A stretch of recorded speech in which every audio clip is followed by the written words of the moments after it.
Jersey City is in the midst of a cultural shift. The Ferris High School students' population proudly represents 30-plus countries from around the world. As part of our educational goal, we aim to embrace and promote diversity. Our students at Ferris play an essential role in this discussion.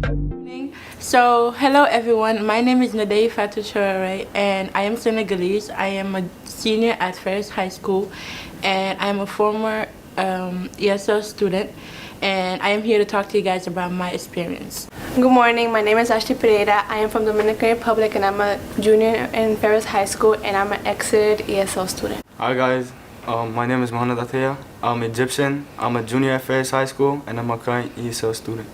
Hola, mi nombre es Manuela Monsalve, soy newcomer and freshman, estudio en Ferris High School y llevo 7 meses en Estados Unidos. Hello girls, I'm Mrs. Koransky and I'm a Spanish teacher here at Ferris High School. Explain your experience of coming to America for the first time. Well, when I first arrived to the United States, I was like really young. I was 6 years old, almost 7, and it was a very different experience because I wasn't used to the language, the culture. I was leaving also family behind in my country. It was hard for me, but I got through it. When I first arrived here, it was hard because the culture, it was like there's like a lot of differences between like Egyptian culture and US culture. And for the school, it was hard because I didn't have friends. They were like talking language, I don't even understand them that much.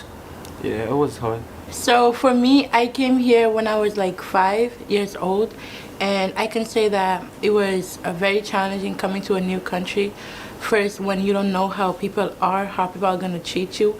And when I came here, like the first day, I was already getting bullied and stuff like that. So coming to a new country, not speaking the language, it was very challenging, it was very difficult.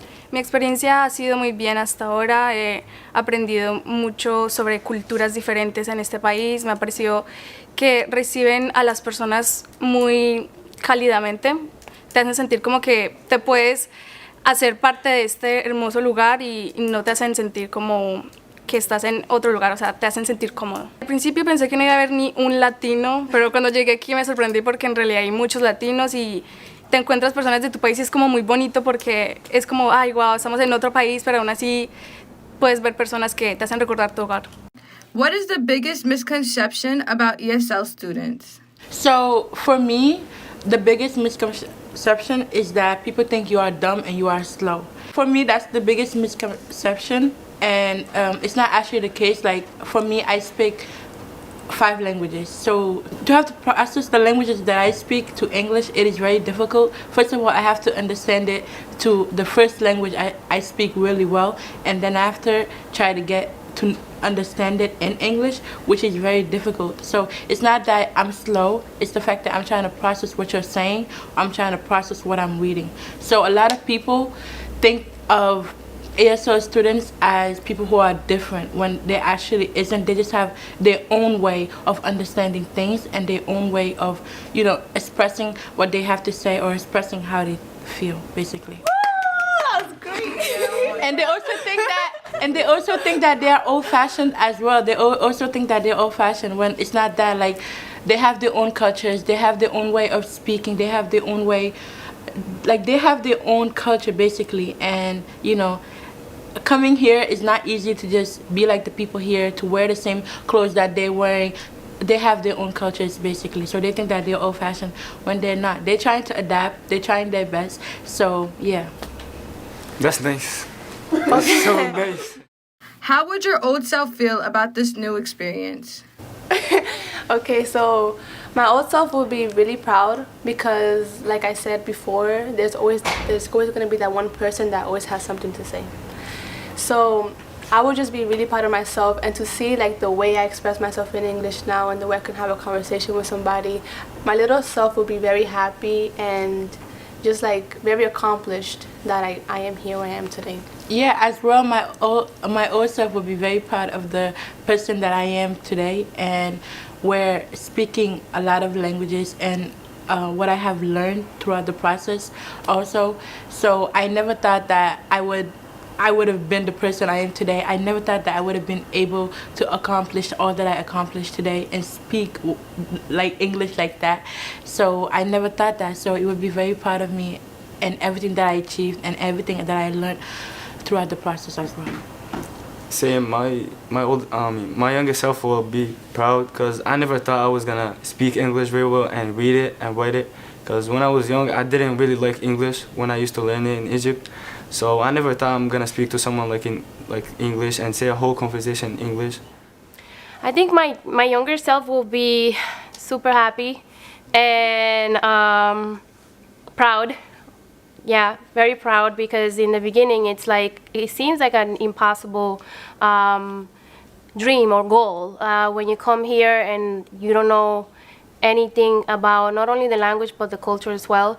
It's very difficult to imagine or see yourself in the future being able to hold a conversation like this, like we're having one right now, and being fluent in a language that is so foreign to you and is still foreign to me. So I think that my younger self will definitely be happy and kind of like relieved, right? Because yes, I can actually communicate now, when it was so frustrating sometimes to actually be able to say what I needed to say in certain moments to people who didn't speak Spanish. How have you changed as a teenager since coming to this country?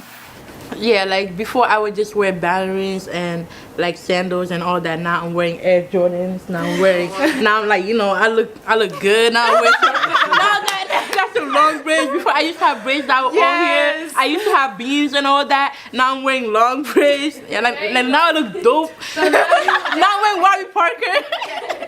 So that's definitely changed. Ashley, how does it feel to now know more English than Spanish? Oh my God, why do you have to say that? It's a struggle, because like in my house I also speak English a lot, and then in school I also speak a lot of English. But thank God this year I got more Spanish speaker friends. But it's hard because when you talk to your family, you're just like you're just struggling. But then it's like I obviously know my foreign language, but then I feel like when you know more than 2 languages, it's like your brain just like freezes sometimes. Like I was walking one day and I look at the moon and I go, "Mommy, look at the Muna." Yeah. Instead of saying moon or Luna, I go Muna. So like it's a struggle sometimes, but you know, both languages are still there. Mohan, do you still know how to read and write in Arabic? Read, of course, but like write is not that good. Like, oh, okay. I don't know how to make sentences. It'd be the worst sentence. What do you speak in your house? I speak Arabic, but Arabic? Yeah, but sometimes like when I try to read, like I write a sentence in Arabic for my dad or my mom, it'd be hard. Like I write like so many stupid stuff. And yeah, and my dad, they always like correct me. They always say like what you writing. Yeah. So. Now that you've been here, how do you feel going back? It feels like you're like it's a foreign country. Like it feels like it's home, but then again it's like I'm not supposed to be here in a way. Like there's a good feeling like, oh my God, I'm in my country. Like, it feels so good. And then when you leave, it's like depression. But it just feels like you're like foreign country. And then like when you see your cousins, you're just like, oh my God, I haven't seen you in such a long time. Like I'm the gringa now. Like so that's how I be feeling. But it's a good feeling when I go back to my country. Yeah, I be feeling like a whole star. I be coming in.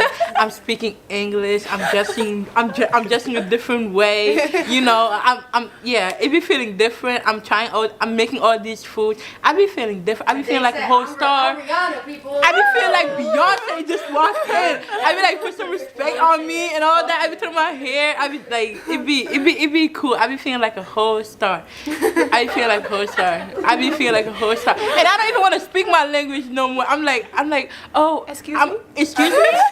Excuse me?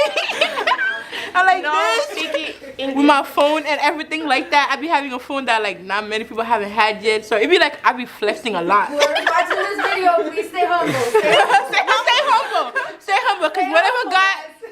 humble, because whatever God gives, He can take away. So stay humble. That one. But it's okay. Sometimes to flex.